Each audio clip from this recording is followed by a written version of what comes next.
di pertengahan pada saat-saat istirahat, katakanlah ngopi bareng, di situ ada pertanyaan, "Pak Ustadz, saya ada pertanyaan, bolehkah?" Katanya kita ada mengatakan bahwa mencium Al-Quran itu tidak boleh. Kan biasanya kalau kita setelah membaca Al-Quran suka begini Pak, Sadaqallahul Azim gitu ya. Lalu saya jawab, untuk mencium Al-Quran, yang penting saya bilang, apabila kita memenuhi syarat, kan syarat orang yang membaca Al-Quran itu kan pertama berwudu, artinya suci dan bersih, sebagian dalam keterangannya, tidak boleh menyentuh Al-Quran kecuali dalam keadaan suci dan bersih. Nah, kalau orang yang setelah mengaji dia membaca Sadaqallahul Azim lalu begini, saya bilang diperbolehkan. Yang tidak diperbolehkan itu mencium dan sebagainya. Ini yang tidak diperbolehkan. Tapi kalau hanya segini saja, itu nggak apa-apa sebagai rasa mahabbah kita kepada Al-Quran. Kenapa? Karena Al-Quran merupakan wahyu yang diturunkan kepada Rasulullah Shallallahu Alaihi Wasallam. Mungkin dari Mamang yang lain ada menyampaikan tentang masalah hukum mencium Al-Quran. Itu aja, Mah. Mohon maaf. Mohon bantuannya, karena yang semalam yang bertanya belum saya jawab sepenuhnya. Itu aja Mas Yato. Oh, silakan.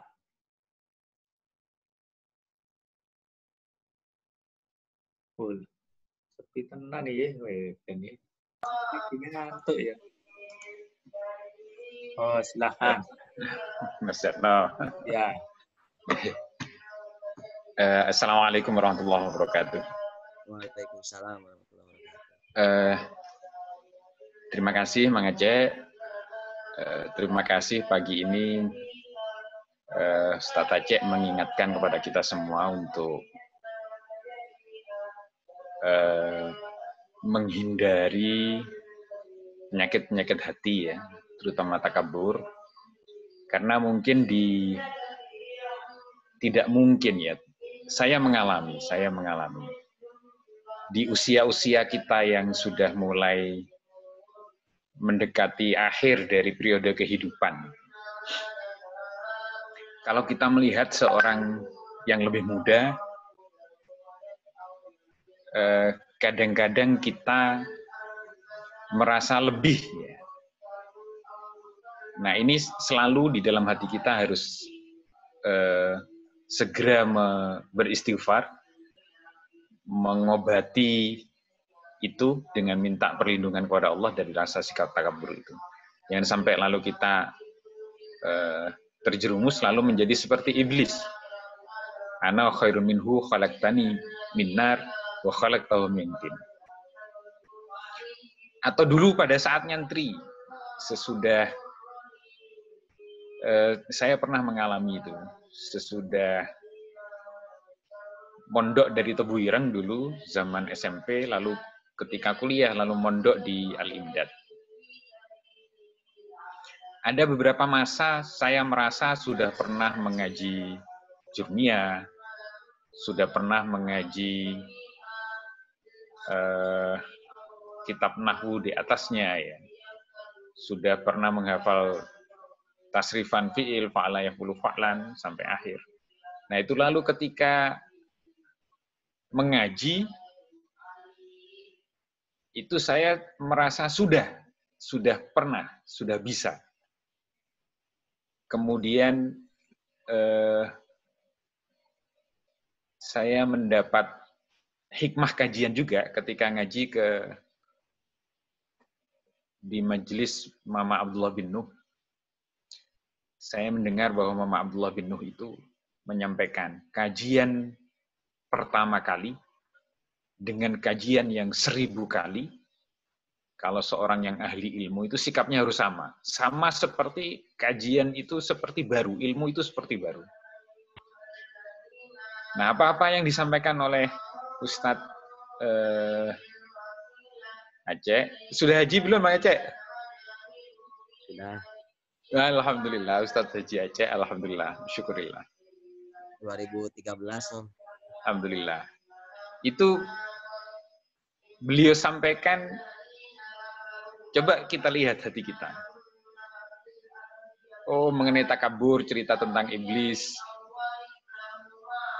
Kalau kita sebagai ahli ilmu, alhamdulillah diingatkan kembali.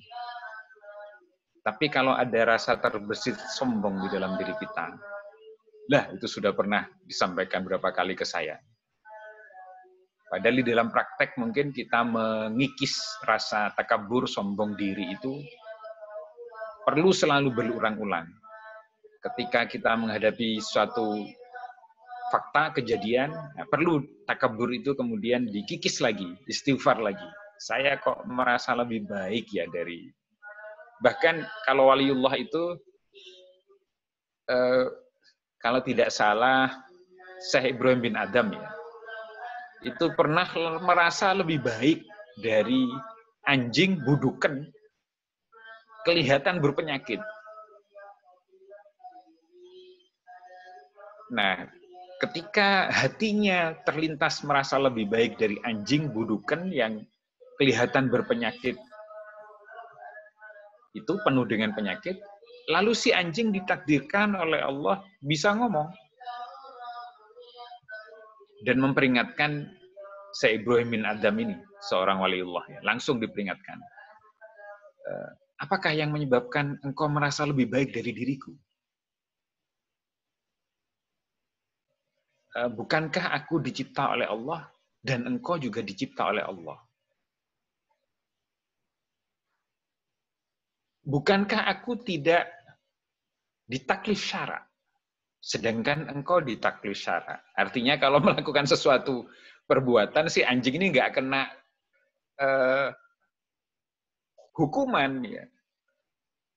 Di dalam beberapa keterangan kitab, kalau binatang itu, kalau dulu pernah nyeruduk atau menanduk temannya, dia nanti ganti ditanduk temannya, sesudah itu selesai sudah. Tapi kalau manusia, hartanya, amalnya, semuanya dihisab. Nah, maka kita tidak layak merasa lebih baik dari binatang, itu tidak layak. Nah, sampai sebegitunya ya, ajaran Islam itu mulia sekali. Kita tidak boleh sikap takabur itu sampai kepada binatang pun yang menjijikkan, yang haram, yang najis mughalladhah, itu tidak boleh lebih baik dari itu. Lalu yang kedua, yang berkaitan dengan memuliakan Al-Quran ya, Maman. Ini terutama di kalangan Wahabi dan Salafi. Itu berkembang bahwa memuliakan itu dianggap seperti keterlaluan, termasuk memuliakan Al-Quran. Nah, padahal memuliakan itu berbeda dengan menyembah, itu berbeda. Dan itu sangat tergantung kepada hati kita masing-masing. Misal, kalau di Al-Quran diajarkan di kitab Ta'lim Muta'alim itu, di antara memuliakannya, menempatkan kitab Al-Quran itu, kalau ditumpuk, Al-Quran letakkanlah di tempat yang lebih tinggi. Yang paling tinggi. Lalu kedua, kitab-kitab hadis, yang berikutnya kitab-kitab agama, berikutnya kitab-kitab umum. Itu dalam meletakkan kalau ditumpuk. Kalau dijajar, Al-Quran letakkanlah di paling kanan. Menunjukkan paling mulia di paling kanan. Lalu kitab hadis, lalu kitab agama, lalu berikutnya kitab-kitab umum. Itu bagian dari memuliakan Al-Quran. Nah, di antara memuliakan Al-Quran itu adalah kita menciumnya setelah selesai membacanya. Itu bukan kategori menyembah, kategori memuliakan. Sama dengan menghormat bendera, itu hormat, bukan menyembah. Mencium bendera itu bagian dari hormat, bukan menyembah. Nah, memang ketika haji, kenapa tadi saya tanya mengajak haji? Kan sering itu, sebagian besar penduduk dunia, ketika sampai di makam Rasulullah, itu lalu tiang-tiangnya makam Rasulullah itu dipegang, dicium.